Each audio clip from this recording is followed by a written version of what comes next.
রাজ্যে সবাই গোলাম, করতে হবে রাজার সুনাম, না হয় তোমার কল্লা যাবে, বিরাট কঠিন শাস্তি পাবে। এ কেমন রাজ্য বলো, কে খারাপ কে বা ভালো, ভালো মানুষ অন্ধকারে, অমানুষী আলোর দ্বারে।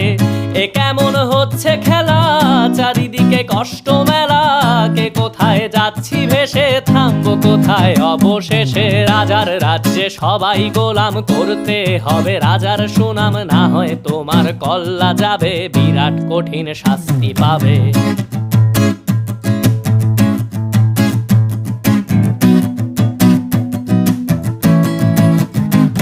তুমি ভালো ভাবে বাঁচতে চাবে, তবে তোমার শাস্তি হবে। ভাবছো তুমি বিচার চাবে, এবার বোকা সব হারাবে। বললে কথা আসতে বলো, কিংবা রাজার কথায় চলো, এদিক সেদিক পা বাড়ালে তবে